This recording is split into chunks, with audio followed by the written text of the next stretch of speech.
She smiled like she had just won the lottery, and for a moment, sitting beneath the flat white lights of the Maricopa County Superior Court, I almost believed she had. Veronica sat across from me with her designer handbag placed neatly on her lap, both hands folded over it like she was posing for a photograph that would later be captioned "Dignity After Divorce." Her fresh manicure caught the courtroom light whenever she moved her fingers, each pale pink nail flashing like a tiny blade. She had dressed for victory in a cream-colored suit I knew cost more than what one of my crew members made in 2 weeks, and she had chosen the pearl earrings my mother once said made her look like she belonged in a rich man's house. Veronica always remembered compliments that could be used as weapons later. Her attorney, Sandra Holloway, sat beside her with a stack of papers arranged in clean, confident lines, touching the corners into place every few minutes with the calm precision of someone who believed all possible surprises had already been eliminated. Behind Veronica, in the gallery, Bradley Whitmore leaned back with one ankle crossed over his knee,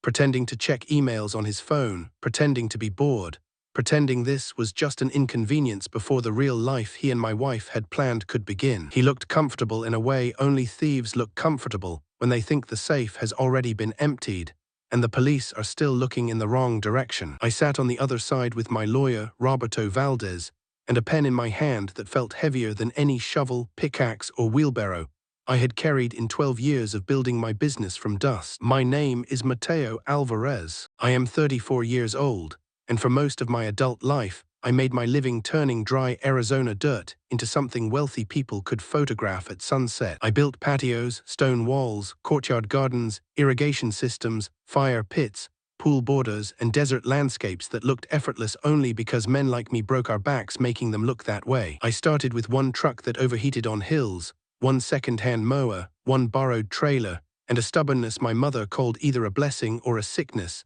depending on whether she was proud of me or angry. By the time my marriage collapsed, Alvarez Landscape and Stone had 3 crews, 2 dump trailers, commercial accounts, residential maintenance contracts, and a reputation that mattered more than anything printed on a business card. I had built it with my hands, my knees, my shoulders, and every hour of sleep I gave away without noticing the cost. And now I had just signed away everything: the house, the vehicles, the old company name, the accounts tied to it, the equipment listed under it. The business, Veronica insisted, was half hers because she had supported me emotionally during the early years, even though her support mostly consisted of complaining that I came home smelling like diesel and sunburn. I had signed every page Sandra pushed across the table. I had watched Veronica's smile grow wider after each signature, watched Bradley's phone lower slightly as he tried not to reveal too much satisfaction, watched Roberto's jaw tighten even though he knew exactly what we were doing. For weeks he had played his part perfectly,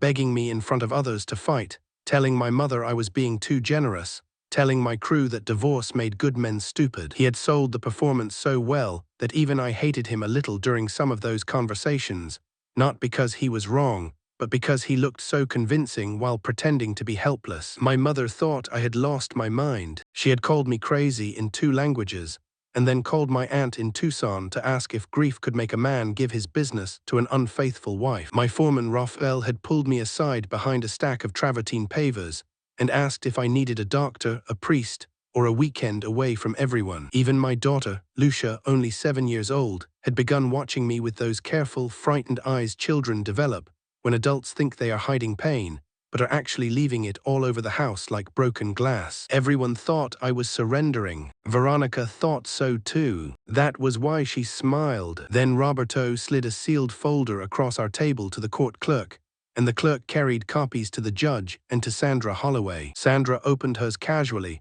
almost lazily, as if expecting some final routine disclosure. I watched her eyes move across the first page, then slow. She turned to the second page. Her chin lifted a fraction. By the third page, the color had left her face so completely she looked like fresh drywall before paint. Veronica noticed. Her smile trembled at the edges only for a second, but I saw it. Bradley saw it too. His ankle uncrossed. Veronica leaned toward Sandra and whispered something. Sandra did not answer. She kept writing, and that was the moment my wife finally understood. She had been playing checkers while I had been playing chess. She just did not understand yet that I had not taken her queen. I had let her walk proudly into the trap, crown and all, and closed the door behind herself. 3 months earlier, the end of my marriage had not arrived with screaming, broken plates, or lipstick on a collar. It arrived on a random Tuesday evening that looked so normal, I almost missed the warning in it. I had come home at 6:42 because I remember looking at the dashboard clock as I pulled into the driveway,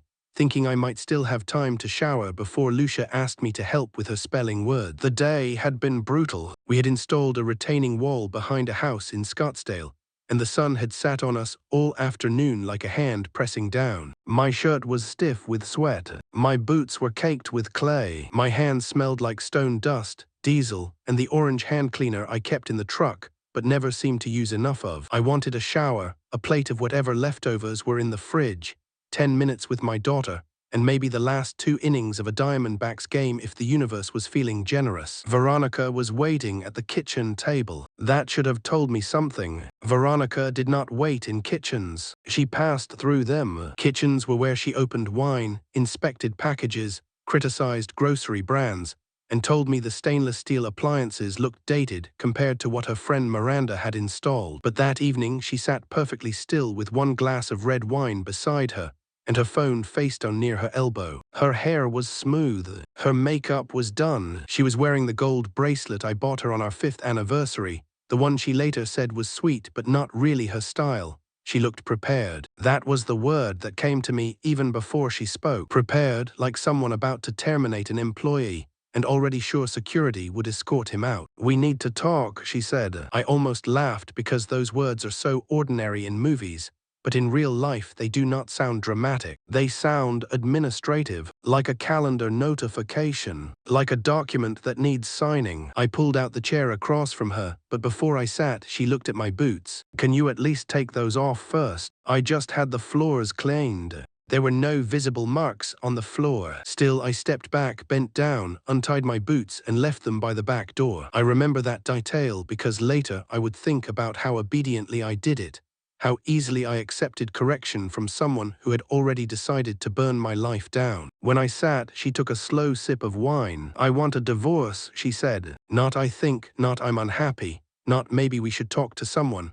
She said it the way a person announces a decision already reviewed by advisors. For a moment, everything narrowed. The refrigerator hummed. The air conditioner clicked on. Somewhere down the hall, Lucia laughed at something on her tablet. I stared at Veronica's mouth, because it had said the words, but seemed too calm for what they meant. "What?"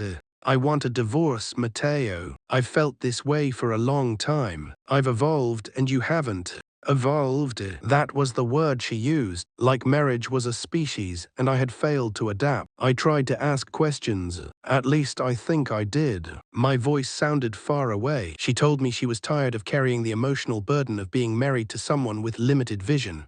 She said she was tired of living around dirt, invoices, payroll problems, clients who called during dinner, men who smelled like grass clippings coming through the side gate, and conversations about broken irrigation valves. She said she wanted a life with elegance. She said she deserved more. She had written phrases in her head and polished them before using them on me. I could hear the rehearsal. Then she laid out what she wanted. The house, both vehicles, half the business. Then she corrected herself and said controlling interest would be cleaner, because she had the administrative mindset to modernize it. She wanted access to the accounts. She wanted the company name because Alvarez Landscape and Stone had brand recognition. She wanted me to keep working during the transition until she could hire management. She wanted no spousal support because, as she said with a small shrug, "I'm not greedy." She said this while demanding everything I had built. I sat very still. Then she delivered the part that split something inside me. "And Lucia should live with you," she said. "She's always been more attached to you anyway. I think it would be disruptive for her if I tried to force a custody arrangement neither of us really wants." "Neither of us." I looked at her. She looked back without shame. "She's your daughter," I said, and my voice came out so quiet it seemed to surprise both of us. "She's our daughter," Veronica corrected, "but you're better with the daily routines. Lunches, homework, bedtime, all of that. I'm not saying I won't see her. I'm just being realistic. She needs stability, and frankly, Matteo, motherhood has never been my whole identity." I had heard women say similar things in thoughtful ways before. Women who were honest about struggle, exhaustion, the loss of self.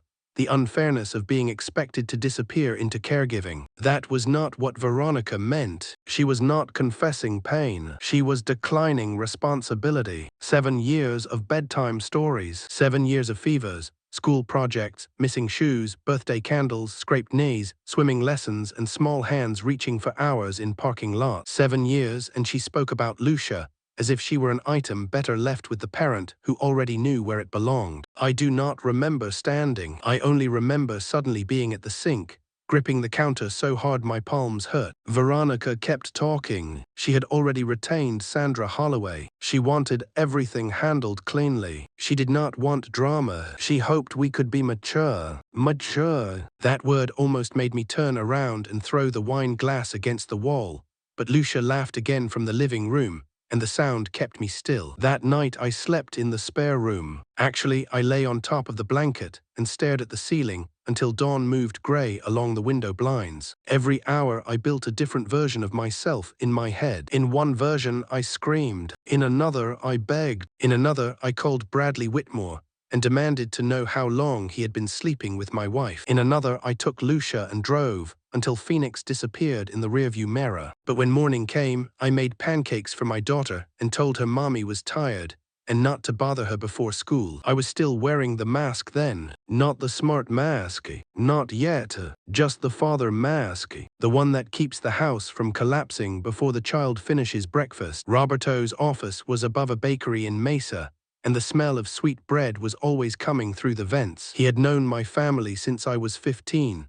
Back when he was a young attorney helping my mother fight an insurance company after my father's accident. He was broad-shouldered, grey at the temples, and incapable of hiding his emotions when someone he loved was being foolish. When I showed him Veronica's proposed terms 2 days after the kitchen conversation, he read the first page, then looked at me like I had brought him a medical scan showing a knife inside my chest. No, he said. I sat across from him without answering. He read more. No, he said again louder. Roberto. No, Mateo. This is not a settlement. This is a murder scene with signature lines. She doesn't want custody. His anger paused. What? She said Lucia should live with me. Roberto removed his glasses slowly. For a moment the room became quiet except for traffic outside and the faint clatter of baking trays downstairs. She said that. Yes. He leaned back. Madre de Dios. I looked down at my hands. There was dirt beneath one fingernail I had missed. I focused on it because looking at Roberto's face made everything too real. She wants the business, I said. She cannot have controlling interest. We fight that. No. He stared at me. She wants the house, I continued. The house is in your grandfather's trust. I know. Then she cannot just take it. Let her try. Roberto's eyes narrowed. He had known me too long not to hear something under my voice. What are you not telling me? I almost told him everything right there. I almost unloaded the whole thing. The phone call I had overheard 3 months before. Bradley's name. The fake invoices I had started noticing. The refinancing letter my mother had received. The accounts Greta had not yet fully traced, but that already smelled rotten. But I wasn't ready. Not because I did not trust Roberto, but because saying it all aloud would have forced the war into the open before I had mapped the battlefield. Instead I said I need time. He leaned forward. Time for what? To make sure. Make sure of what? That when she gets what she wants, she owns all of it. Roberto did not speak for a long time. Then his expression changed. The panic left his face slowly, replaced by something colder and more professional. Tell me what happened. So I did. Not all of it, but enough. I told him about the afternoon that had actually changed everything.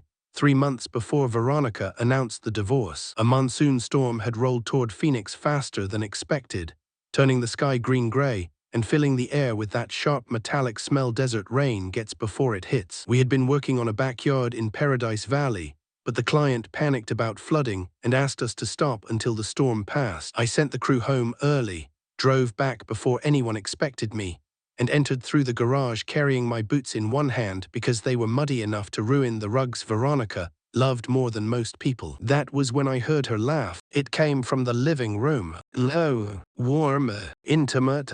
Not the polite laugh she used with clients. Not the bright laugh she used at parties. This laugh had a private softness in it that made me stop in the hallway. "I know," she said. "He has no idea. Mateo thinks if a document has numbers on it, it must be too complicated for him." A man's voice responded through the phone, faint but clear enough. "Bradley. Bradley Whitmore, our financial advisor. Our friend, or so I thought. A polished man with perfect teeth, expensive cologne, and the ability to make ignorance feel like sophistication. He had come into our lives through one of Veronica's networking circles, offering to help us optimize the business, structure our investments, plan for retirement, maybe set up Lucia's college fund. I hated meetings with him because he always explained things in a way that made me feel slow, and I hated myself for letting him. Veronica loved him. She said he understood ambition. That afternoon, I stood in my hallway holding muddy boots and listened to my wife call me a trusting fool. She said I deserved what was coming because I had no vision. She said men like me built things for smarter people to own. She said once the divorce was done and the transfer papers were signed,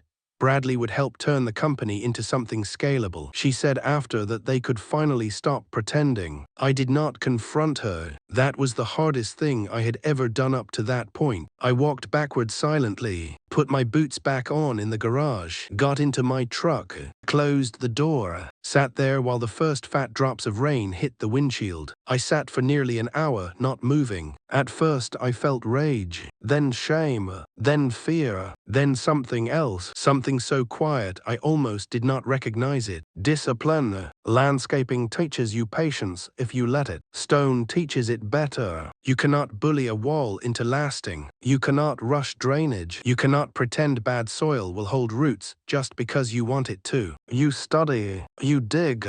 You find the weak points. You build below the surface first. The part nobody sees is the part that decides whether everything collapses. Veronica had shown me a crack. I decided to find the foundation. That was when I stopped being the husband who trusted her and became the man who documented everything. For 3 months, I lived inside a performance so suffocating, I sometimes woke up with my jaw aching from clenching it in my sleep. Veronica's cruelty did not explode all at once. It seeped into ordinary moments, which made it worse. She corrected how I spoke in front of people. She joked that I smelled like fertilizer even after I showered. She started calling the business our asset when Bradley was present and your little operation when she wanted to hurt me. She moved into the guest bedroom and acted as if she had been forced there by my emotional limitations, even though she had chosen it. At dinners, she sat across from me scrolling through her phone with a faint smile, typing messages I knew were probably going to Bradley, then looking up with fake innocence whenever I entered the room. Bradley became bolder. He arrived at the house with excuses that got thinner every week. Portfolio review, business restructuring, tax exposure, planning the next phase. He would sit at my kitchen table in shirts too white for a man who worked with money that honestly sipping coffee from mugs my daughter painted at summer camp, speaking slowly to me as if I were a worker he intended to keep friendly until layoffs were. He announced. One evening, while Lucia colored at the counter, Bradley spread documents in front of Veronica and me and tapped a line with his gold pen. "Mateo, this is exactly why professionals exist," he said. "You're excellent at what you do physically. Truly, I mean that. You understand labor, crews, materials. But finances are a different skill set. Some men are builders, some are strategists." Veronica smiled without looking at me. I felt Lucia glance up from her coloring page. Children notice tone before they understand words. I nodded slowly. "Good thing we have you." Bradley smiled. He thought I meant it. That night, Lucia asked me if I was a builder or a strategist. I sat on the edge of her bed, pulling her blanket under her chin, and felt the question cut deeper than she knew. "Both," I said. "Mommy says Bradley helps because you don't like paperwork. Mommy says a lot of things." Lucia looked at me carefully. "Is Bradley nice?" I wanted to say no. I wanted to say he was a snake wearing a watch. I wanted to say he was the man helping your mother turn our family into a court filing. Instead, I brushed a strand of hair away from her forehead. "You do not have to decide that right now." She thought about this. "Mommy laughs more when he's here. There are sentences children say that no adult can answer honestly without damaging them. That was one of them. I kissed her forehead and told her to sleep. Then I went to the garage, closed the door, sat in my truck, and cried silently with both hands gripping the steering wheel. Afterward, I opened a notebook and wrote down everything I remembered from the day. Dates, times, words, names, amounts, behaviors. Information solves problems. The first real document came from my mother. My grandfather had built our house in 1968 with his own hands, and a stubbornness that apparently ran in the family. He had poured the slab with 2 cousins, framed the walls with lumber he picked up himself, planted the first orange tree in the yard, and told everyone who entered that a home should outlive the moods of the people inside it. When he died, he left the house to me, but he placed it inside a family trust with my mother as co-trustee. I used to think it was old man paranoia. He had seen too many cousins lose property in bad marriages and bad business deals. He always said, "Trust love, Mateo, but make paperwork stronger." One afternoon, my mother called furious and frightened. "Did you refinance the house?" I was standing beside a half-dug trench at a commercial job when she asked. The words made the sun feel suddenly colder. No. Then why did I get a notice saying my trustee consent was processed? I told Raphael to take over the crew. Then I drove to my mother's house. She had the letter laid out on her plastic-covered dining table, beside a rosary and a cup of coffee she had forgotten to drink. Her hands shook as she pointed to the line referencing her signature. "I did not sign this," she said. "I know."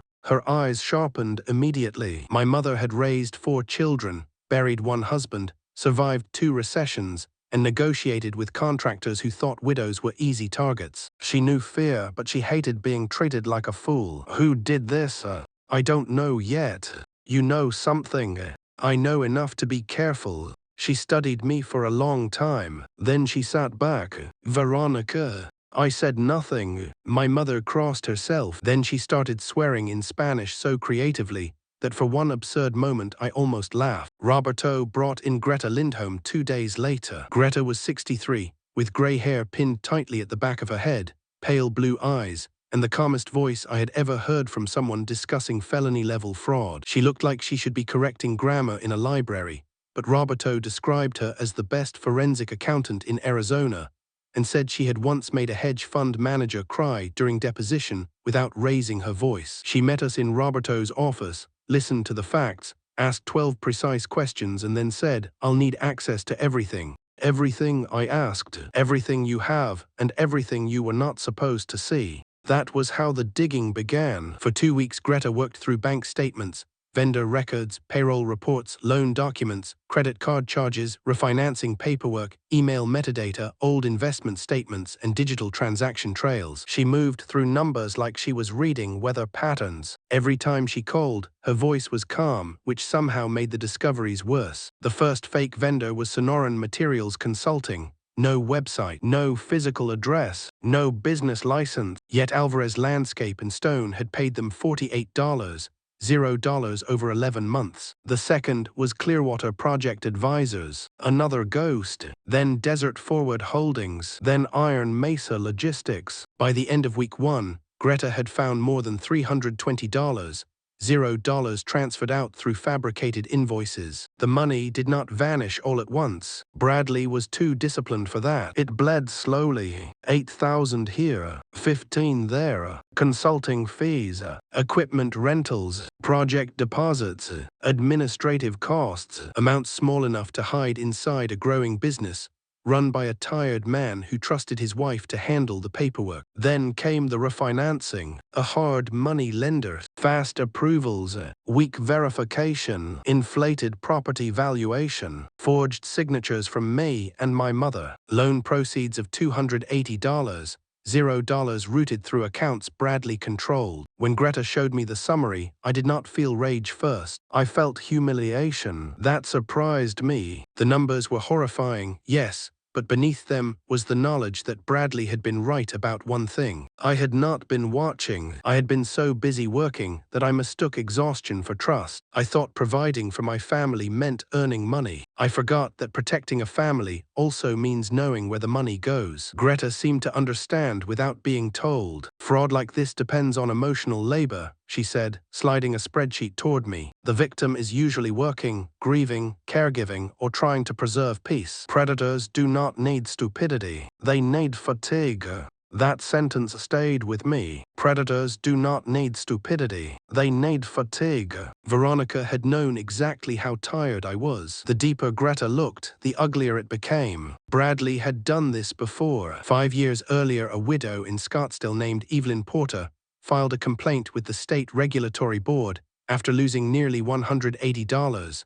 $0 through forged documents and fake investment vehicles. Her advisor was Bradley Whitmore. The case went nowhere because Bradley buried her in technical explanations, market loss language, and legal intimidation. Evelyn eventually sold her house and moved into her sister's guest room. The official file called the matter unresolved. Greta called it practice. When I spoke to Evelyn on the phone, her voice trembled at first. I kept everything, she said. Nobody believed me, but I kept everything. Binders, emails, statements, certified letters, notes from phone calls. A widow nobody believed had become an archivist of her own destruction. When I told her Bradley had done it again, she went silent. Then she said, "Good."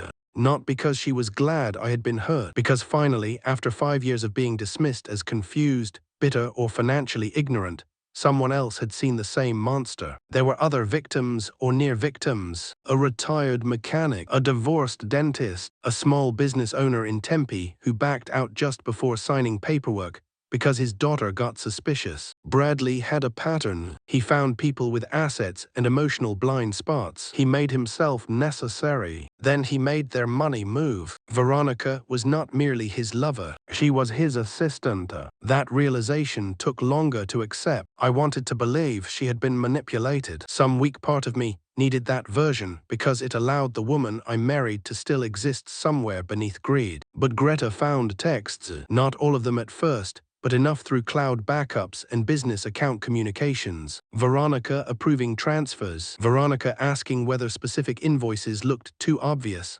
Veronica joking about how long it would take me to notice. Veronica asking Bradley if Italy would be better in June or September after the Dirt King signs. The Dirt King. That was what she called me. When Roberto showed me the printed texts, I read them once, then placed them face down. "Do you need a minute?" he asked. "No. But I did. I needed more than a minute. I needed a year. I needed to sit somewhere empty and let myself understand that the woman I had loved had not simply stopped loving me. She had studied me. She had measured my patience, my trust, my fatigue, my love for our daughter, and used all of it as access. That night I went home and found Veronica in the bathroom, leaning close to the mirror while applying mascara. Bradley was coming for dinner again. Lucia was at my mother's house. I stood in the doorway watching Veronica tilt her head, her mouth slightly open in concentration. She saw me in the mirror. "What?"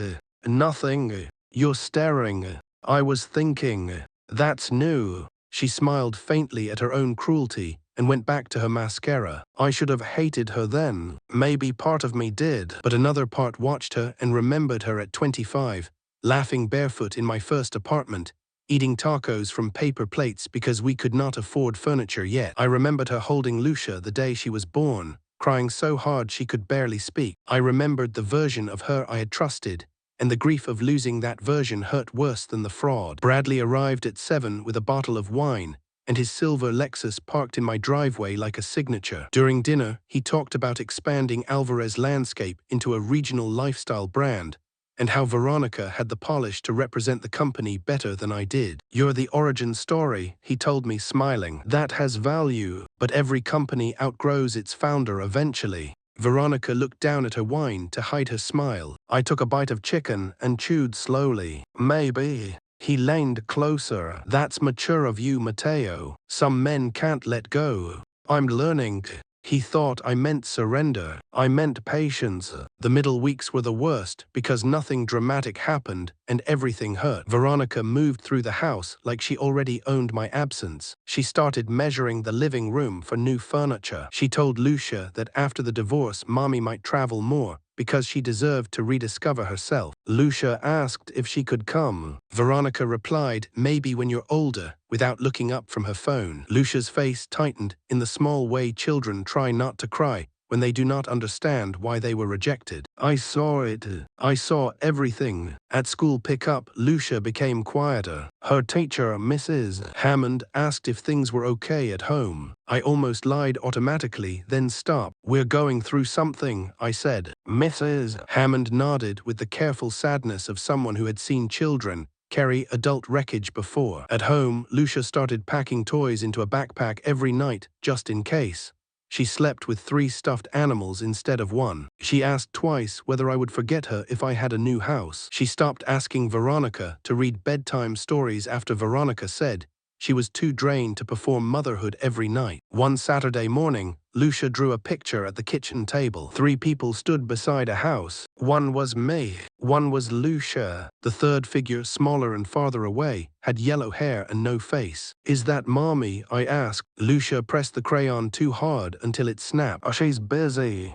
That was the moment I stopped feeling conflicted about custody. The business transition had to be done quietly and legally. Roberto made sure every step was clean. I registered a new company, Red Mesa Outdoor Design. Not flashy, not sentimental, solid. I opened new bank accounts, obtained licensing, transferred insurance, set up payroll systems, and documented every equipment sale at fair market value. The real value of Alvarez Landscape and Stone had always been relationships, and relationships cannot be awarded in a divorce decree if they belong to the person who earned them. I visited clients one by one, not by email, in person. Mrs. Callahan, who had used us for 8 years, poured iced tea and listened while I explained that the old company was restructuring due to personal matters, and I was launching under a new name. She squinted at me across her patio table and said, "Is this about your wife?" I paused.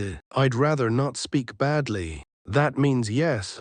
I'd like to keep maintaining your property if you'll have me." She snorted. "Mateo, I hired you because you know my irrigation better than I do. You could call the company Purple Donkey Landscaping, and I'd still write the check." Mr. Watanabe, who owned 4 rental properties, asked only whether Raphael was staying with me. "Yes, then I am staying too." The boutique hotel project in Scottsdale became the anchor. Veronica did not know it existed because she never cared about projects until the money hit accounts she controlled. The hotel had deposited $85, $0 into escrow for materials and initial labor. That deposit belonged to the project, not to the collapsing old company, and when the client approved transfer to Red Mesa, the escrow followed legally. Combined with the $40, $0 emergency savings my grandfather's voice had bullied me into building over years, I had enough to launch clean. My crew stayed. Raphael said it first. "Jefe, we go where you go."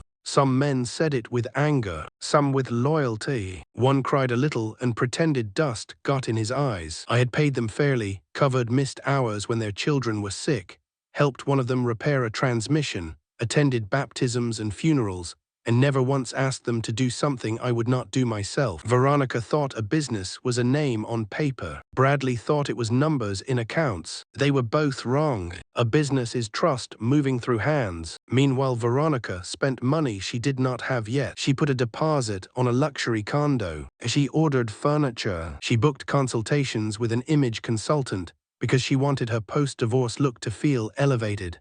She told friends she was planning a trip to Italy once the settlement finalized, somewhere with shopping and stone streets where she could take photos that made pain look glamorous. Bradley encouraged her because men like Bradley feed on forward motion. Keep the victim looking ahead. Keep them excited.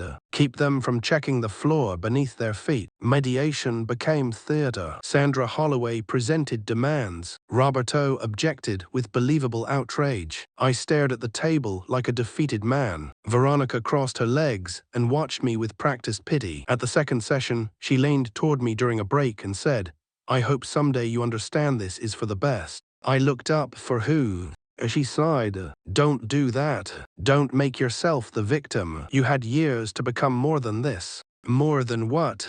She glanced around the mediation room, as if the walls themselves could confirm her point. "More than tired." I absorbed that quietly. That night I nearly broke. Not publicly, not even in front of Roberto. I broke in the laundry room while folding Lucia's school shirts, because one of them still had a grass stain on the sleeve from a weekend we spent at the park. Suddenly, I could not breathe. I sat on the tile floor with a child's shirt in my hands and realized how much of my life had been spent trying to become enough for someone who kept moving the definition. More money, better house, bigger contracts, cleaner clothes, more ambition, less exhaustion, more polish, less dirt.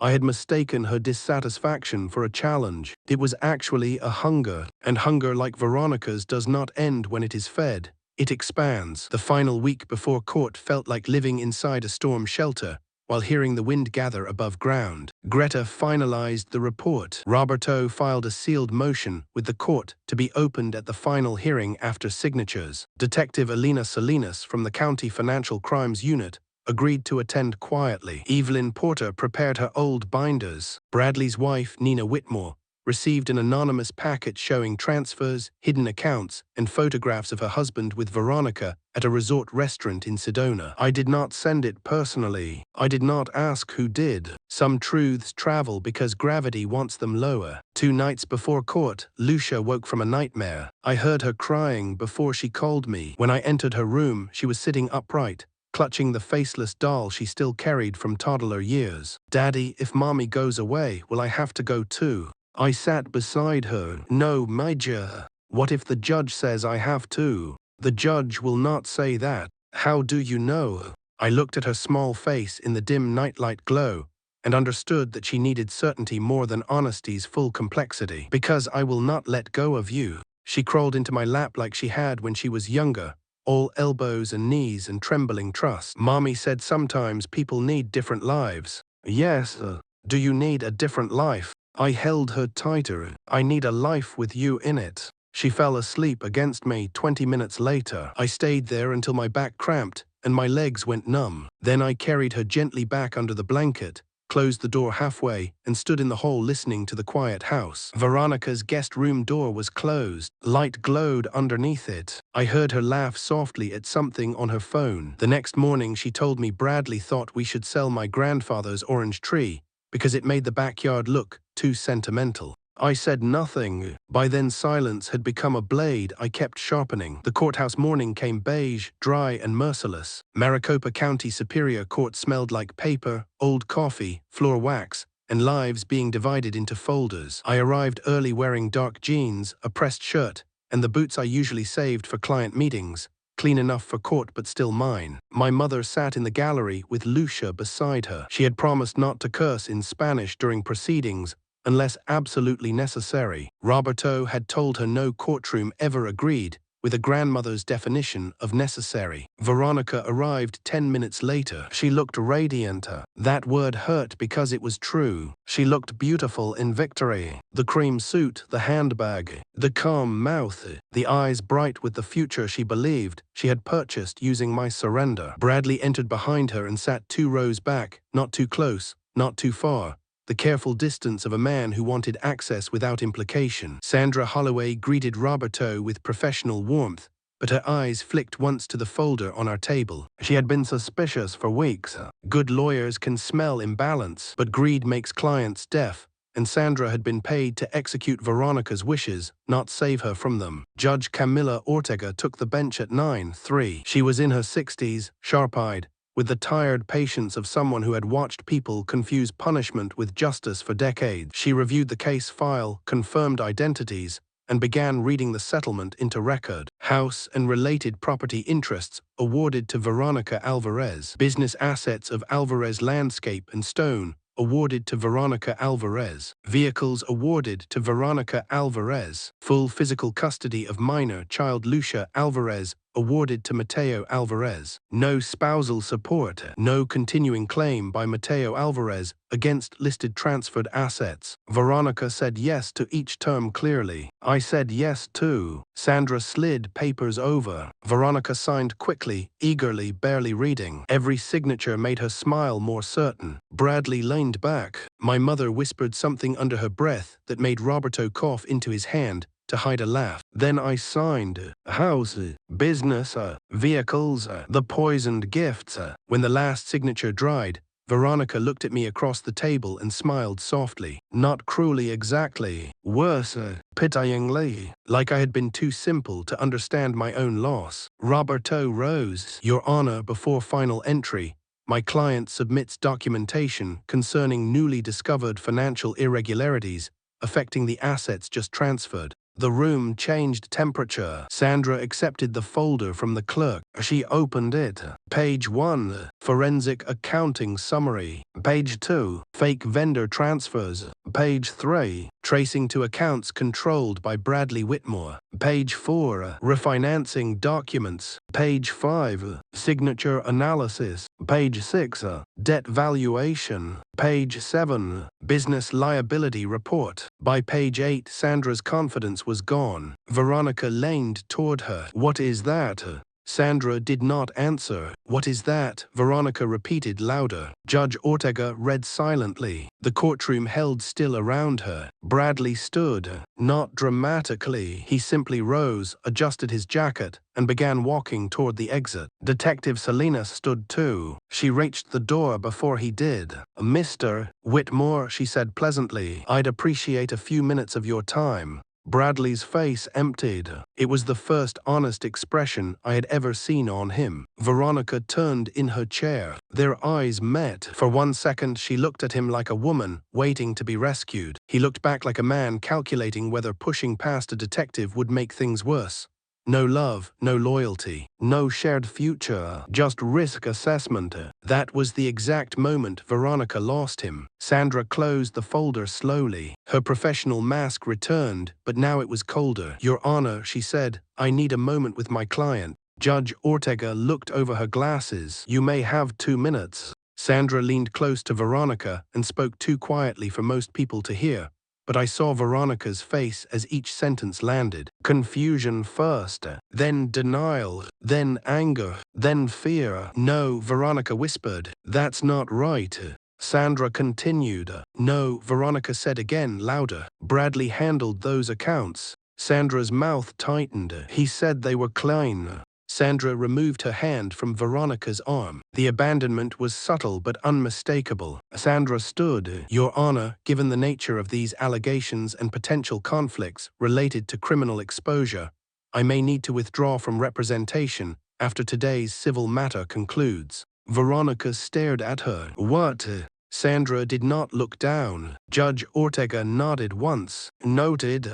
Then she turned to Roberto. Mr. Valdez, are you contesting the settlement? No, Your Honor. My client stands by the signed agreement. Veronica's head snapped toward me. For the first time that morning, she truly saw me. Not the tired husband, not the dirt king, not the trusting fool. Me, the man who had let her win. Judge Ortega reviewed the documents again. For the record, the court acknowledges submission of documentation alleging fraud, forgery, embezzlement, and misrepresentation related to the transferred assets. Those matters fall outside the scope of this dissolution proceeding, but may be relevant to ongoing or future criminal and civil proceeding. The settlement, having been signed voluntarily by both parties, is accepted. Her gavel did not slam, it tapped. That made it worse. Quiet finality. Veronica had the house carrying fraudulent debt greater than its value. She had the business with no clients, no crew, no contracts, and liabilities waiting like buried rebar. She had the vehicles with balloon payments due in 60 days. She had everything she wanted. And I had Lucia. Veronica sat frozen. Bradley was escorted out by Detective Salinas. Sandra gathered her papers and left after placing a criminal defense referral card on the table beside Veronica's hand. My mother crossed herself, then whispered, "Gracias a Dios," and then added something about Veronica that God probably preferred not to hear in his own name. I stood. Veronica's voice came behind me. Mateo. I did not turn. What did you do? I kept walking. Some questions are not requests for answers. They are demands for rescue. Outside, the Arizona sun hit me like a door opening into another life. Lucia ran to me from the bench where my mother had kept her busy with cookies and whispered prayers. I lifted her so fast she squealed. Are we going home? She asked. I held her tightly. Yes, Major, we are going home. But we did not go back to the house first, not immediately. Roberto had arranged temporary occupancy orders, transition timing, trust issues, and half a dozen procedural protections I barely understood but trusted because, unlike Bradley, Roberto explained them without trying to make me feel stupid. Lucia and I went to my mother's house that afternoon, where the kitchen smelled like beans, tortillas, and candle wax from weeks of spiritual overkill. My mother hugged me longer than usual. "You scared me," she said. "I know. You looked like your father for a minute. That hurt."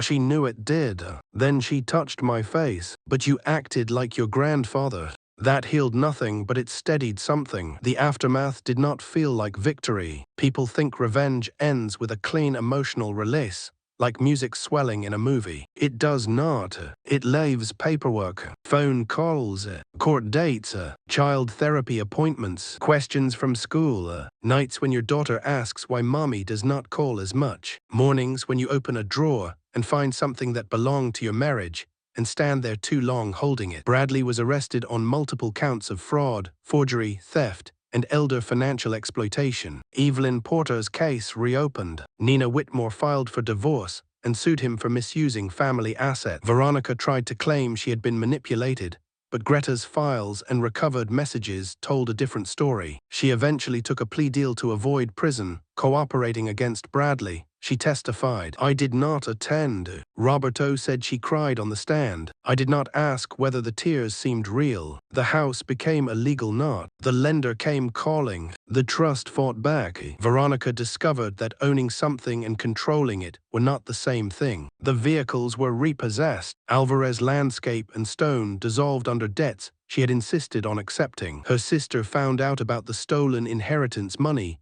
and cut her off. Friends disappeared quickly, because people who love lifestyles rarely stay loyal when the lifestyle collapses. Red Mesa outdoor design grew faster than I expected. Every client stayed. The hotel courtyard won local attention. Raphael became operations manager. My crew showed up early the first Monday under the new name and taped a hand-drawn sign inside the trailer that said "Same dirt, better boss." I laughed for the first time in months. Lucia changed more slowly. She became clingier at first, then angry, then quiet. She asked why mommy missed her school performance. She asked if adults could stop loving children the way they stopped loving each other. I told her no, but even as I said it, I hated that life had already taught her to doubt the answer. We started making pancakes every Sunday. At first it was just something to fill the morning. Then it became ritual. She cracked eggs badly. Flour got everywhere. Sometimes she made shapes that were supposed to be animals and looked like accidents. We ate them anyway. One Sunday, months later, she asked, "Did you beat mommy?" I turned off the stove. "No, Mija." But she lost. I sat beside her at the table. Sometimes people lose because of what they choose. Lucia thought about this while dragging a piece of pancake through syrup. "Did you want her to be sad?"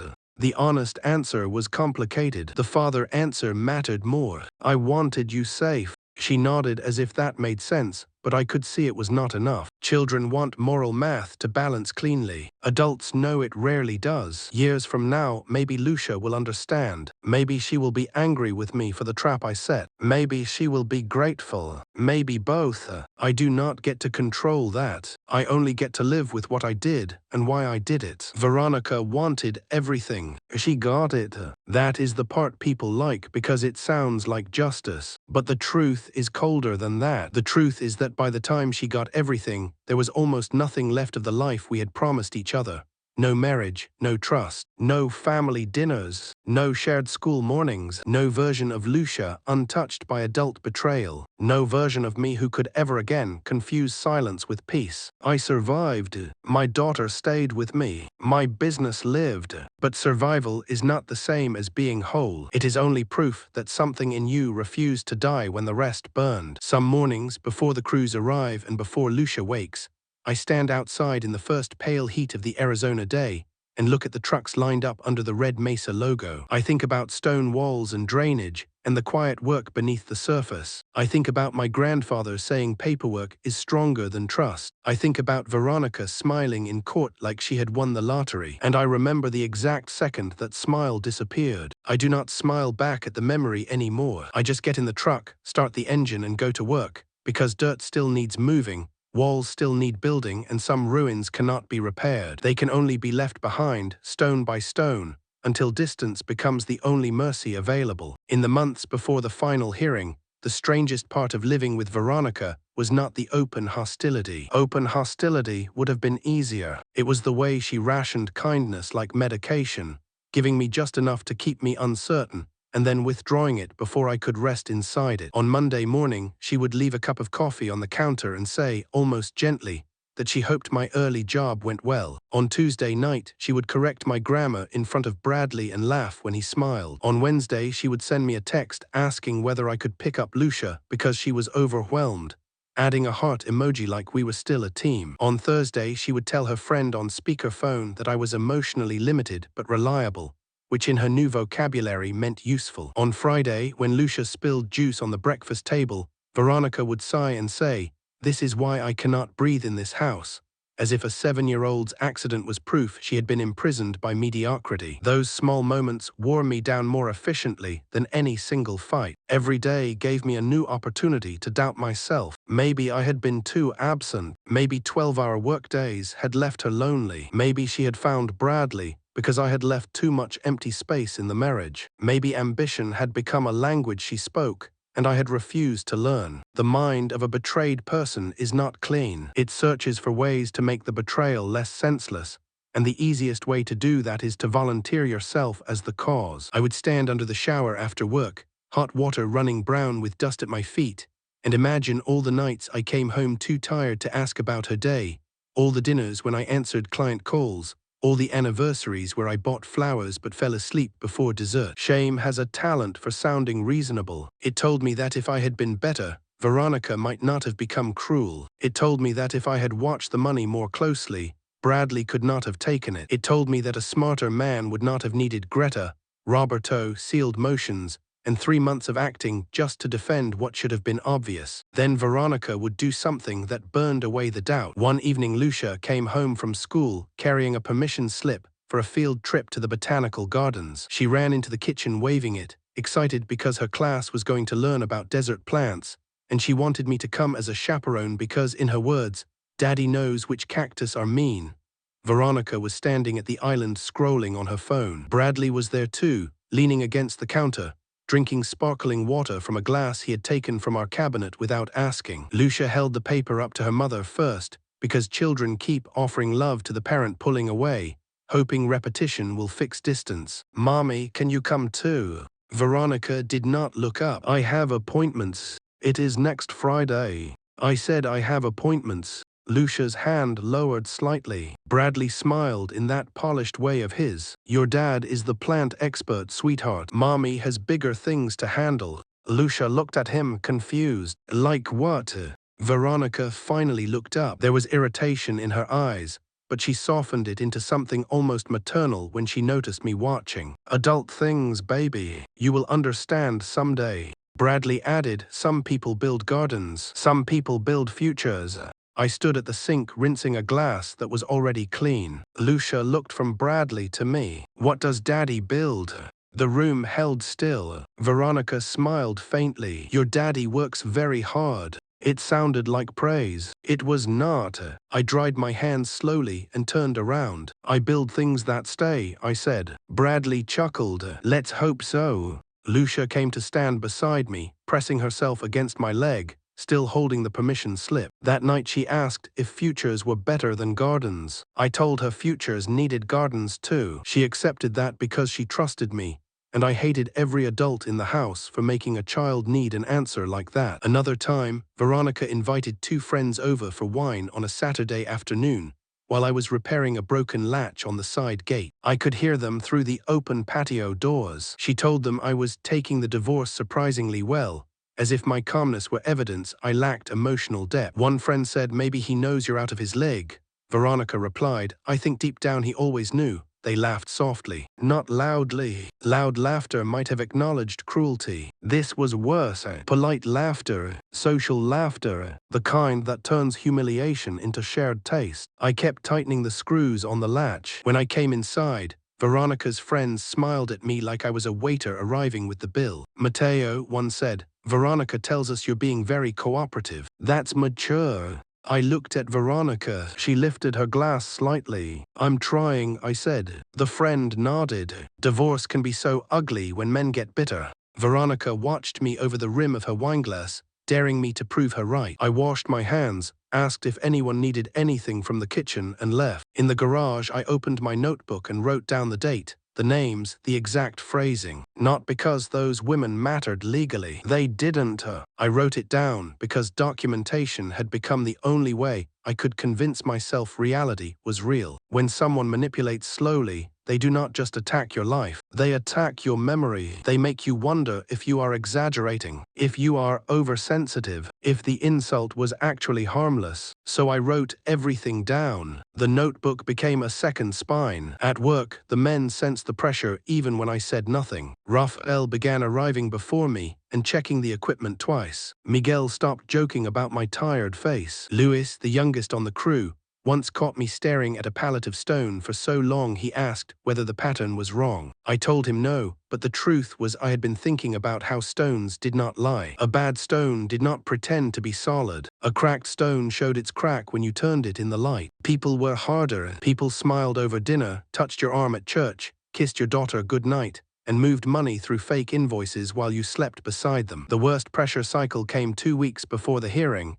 at Lucia's school recital. The auditorium was packed with parents holding phones, grandparents saving seats, teachers whispering into headsets, children in paper costumes shifting nervously behind a curtain painted like a desert sunset. Lucia was supposed to sing with her class. She had practiced for weeks in the living room, standing on the rug with both hands clasped, correcting me whenever I got the words wrong. I arrived early with my mother. Veronica arrived late with Bradley. She wore white linen. Bradley wore a navy blazer. They looked like people attending a charity event, not a second-grade recital. Lucia saw them from behind the curtain and lifted one hand shyly. Veronica waved back, but Bradley leaned close and whispered something that made her smile at the wrong time. During the principal's opening remarks, my mother saw it. Her fingers tightened around the program. "Do not," I whispered. She did not look at me. I did not say anything. "You were about to." I was about to pray. "You were not." She made the sign of the cross anyway. During the performance, Lucia searched the audience constantly. First for me, then for Veronica. Each time Veronica looked down at her phone, Lucia's voice weakened. I watched my daughter's smile flicker, recover, flicker again. Bradley checked his watch. Veronica noticed and put her hand briefly over his, as if apologizing for the inconvenience of my child's song. Something inside me went very quiet. Afterward, in the hallway outside the auditorium, Lucia ran to us holding a paper flower the teacher had given each child. I knelt and hugged her. My mother kissed her cheeks. Veronica approached more slowly, already glancing toward the exit. "You were wonderful," Veronica said. Lucia held out the paper flower. "This is for you." Veronica took it, smiled, and then handed it back. "Can you keep it for Mommy? I don't want it to get crushed in my bag." Lucia nodded. Bradley said, "Great job, kiddo." Kiddo, not her name. I saw Lucia's shoulders fall. I wanted to break him open with my hands. Instead, I stood and said, "Lucia, why don't you show Abuela your classroom?" My mother understood instantly. She took Lucia away. Veronica looked annoyed. "What now?" "Do not bring him to her school events again." Bradley's eyebrows lifted. "Excuse me." I looked only at Veronica. "Not again." Her face hardened. "You don't get to tell me what to do. When it affects Lucia, I do. She needs to adjust. She is 7. She is resilient. She is not furniture, Veronica. You do not move her around until she fits the room." Bradley stepped closer. "Careful, Mateo." I turned to him then. For 1 second, the hallway disappeared. All I saw was his polished face, his perfect hair, his expensive watch purchased with stolen money, his calm belief that men like me were useful until replaced. I felt my hand curl. Veronica saw it too, and smiled, because if I hit him, she won something. A custody argument, a restraining order, a story. That smile saved me. I stepped back. "Good night," I said. I walked away shaking so badly, I had to stop in the boys' restroom and grip the sink until the rage passed. That was delayed resistance, not weakness, not surrender. Resistance just delayed until it could survive court. When I later told Greta about that moment, she nodded once and said, "Predators provoke reaction because reaction muddies evidence." I wrote that down too. The final hearing did not end the pressure, it only changed its shape. Veronica called me 12 times the night after court. Then she texted, first fury, then accusation, then bargaining, then sweetness. She said Bradley had lied to her. She said she had been scared. She said she never meant to hurt Lucia. She said we should meet privately without lawyers, because we owed it to our family. She said if I loved our daughter, I would not let her mother be destroyed. I read every message once and forwarded them to RevengeStory. I did not respond. The next morning she appeared at my mother's house. My mother opened the door before I could stop her. Veronica stood on the porch wearing sunglasses, though the sun was behind her, and holding a folder against her chest like it could shield her from consequences. "I need to speak to Mateo." My mother looked her up and down. "No." Veronica removed the sunglasses slowly. Her eyes were red, but I could not tell from crying or lack of sleep. "Please, this is still family." My mother laughed once. It was not a warm sound. "Family does not forge signatures." Veronica flinched. "I didn't know everything." "You knew enough." "I want to see Lucia." My mother's face changed then. The anger became something colder. "You did not want her. That's not fair." My mother stepped onto the porch, closing the door partly behind her so Lucia would not hear. "You said she should stay with Mateo because she was attached to him. Like a dog, like a plant already rooted in one part." Veronica's mouth trembled. I was overwhelmed. "You were selfish." "I am her mother." "Then act like one when it costs something." I stood behind the door listening, not interrupting. My mother had earned that moment more than I had. Veronica left without seeing Lucia that day. She sat in her car outside for 18 minutes before driving away. Lucia asked later why Mommy's car had been there. I told her Mommy had stopped by, but it was not a good time. Lucia nodded and pretended to accept it. That night she wet the bed for the first time in 3 years. No justice returned that innocence. No court order could. Weeks passed. Bradley's case grew. Veronica's world shrank. Mine became functional but not peaceful. Red Mesa demanded everything from me. Lucia demanded the parts of me work did not consume. Therapy appointments filled Wednesday afternoons. Court compliance calls filled mornings. My mother cooked too much food and pretended it was because Lucia needed feeding, not because feeding us was the only way she could keep from worrying herself sick. Sometimes after Lucia fell asleep, I drove past the old house. I told myself it was to check on legal matters, to see whether notices were posted, to make sure nothing had been damaged. But really, I wanted to see the orange tree. My grandfather's tree still stood in the yard, leaves dark against porch light, branches moving slightly in desert wind. The house looked the same from outside, which felt obscene. A place should not be allowed to look unchanged after holding so much destruction. One night I parked across the street and saw Veronica standing in the doorway alone. No Bradley, no handbag, no performance. She looked smaller without an audience. For a moment I remembered loving her, not the idea of her. The woman before the hunger became visible. The woman who once danced barefoot with me in a kitchen with no furniture. The woman who held our newborn daughter and whispered, "We made a whole person." I sat there gripping the steering wheel, and grief rose so hard it almost became forgiveness. Then my phone buzzed. A forwarded update from RevengeStory. New recovered text from Veronica to Bradley, sent 2 months earlier. Once Mateo signs, he'll be too busy playing single dad to fight anything. The grief turned back into stone. I drove away. By the time Bradley took his plea and Veronica agreed to testify, the public version of the story had already become simpler than the truth. People said I had outsmarted them. People said Veronica got what she deserved. People said Bradley finally met his match. Men from other crews slapped my shoulder and told me I was a legend. Clients lowered their voices and said they admired how I handled it. Even RevengeStory, after everything, once said, "You played it perfectly." Perfectly. That word bothered me, because nothing about it felt perfect. Strategy is clean only from a distance. Up close it is made of nausea, insomnia, restraint, doubt, ugly thoughts, and moments where you nearly become what you hate. I did not feel noble while gathering evidence. I felt damaged. I did not feel powerful while signing everything away. I felt hollow. I did not feel victorious when Veronica's face collapsed in court. I felt a door closing in a house I could never enter again. Lucia carried the consequences differently over time. At first, she became overly good. She cleaned her room without being asked. She apologized when she laughed too loudly. She asked if I needed help with laundry. Her therapist said children sometimes try to become easy when they fear abandonment. Hearing that made me sit in my truck after the appointment with both hands covering my face. Later, anger came. She snapped at my mother. She tore up a drawing after Veronica canceled a weekend visit. She said she hated pancakes, then cried because she did not mean it. She asked whether Mommy loved Bradley more than her. I told her adult mistakes are not children's fault. She asked again the next week in a different way. Side characters changed too, because betrayal never stays where it starts. Raphael became more protective of the crew's paperwork,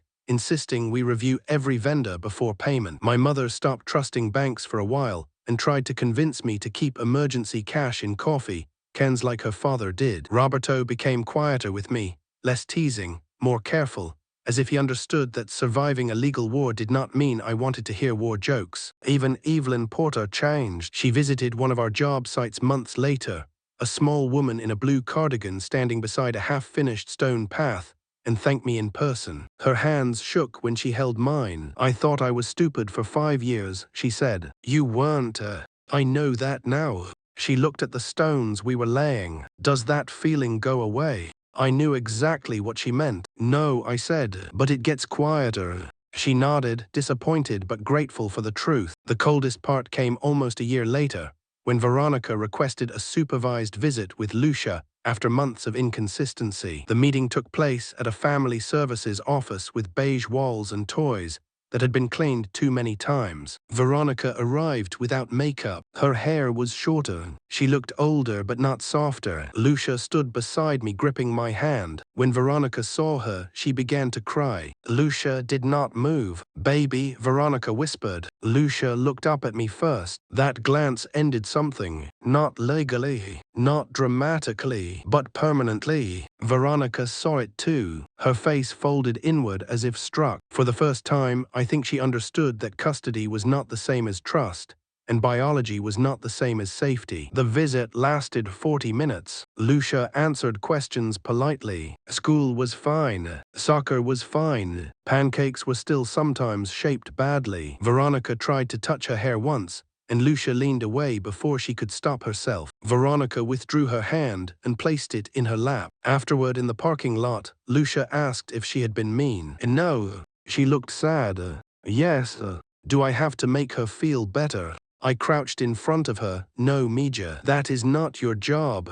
She nodded slowly, but I could see her child's heart trying to solve an adult equation again. That night, I burned the last unsent anniversary card I had once bought for Veronica and forgotten in my desk drawer. I did it in a small metal fire bowl behind my mother's house, while Lucia slept inside. The card curled black at the edges. The printed words disappeared first. Then the blank space where I would have written something loving became ash too. There was no clean resolution. There was only less pretending. Years may soften the edges one day. I do not know. I know only that some betrayals do not end when the guilty are punished. They continue in habits, in flinches, in notebooks kept too carefully, in bank accounts checked too often, in children who ask for reassurance more than children should, in fathers who wake before dawn and stand in quiet kitchens listening for threats that are no longer there. I am still alive. I am still working. Lucia still laughs, sometimes loudly enough that I believe pieces of her are safe. Red Mesa is growing. My mother still complains that I do not eat enough. Raphael still calls me Jefe, even though I told him operations managers can use my name. The orange tree was eventually moved with permission from the trust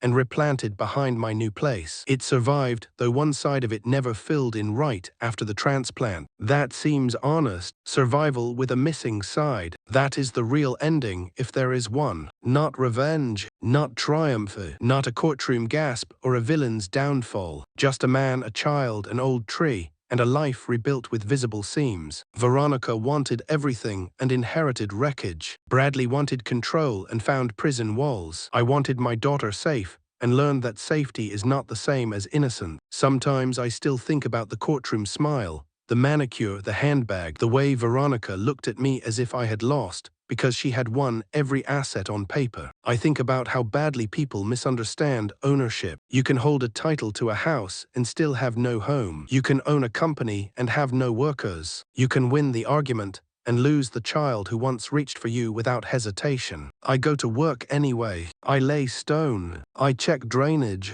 I measure twice. I teach Lucia that roots matter, but so does knowing when soil has gone bad. I teach her that love should never require blindness. I teach her as gently as I can that some things are not repaired. They are recognized, mourned, and left behind. And on mornings when the desert light comes pale and cold over the job site, before the machines start and before the men arrive, I stand with my boots in the dirt and feel the weight of what survived. It is not happiness exactly. It is not peace.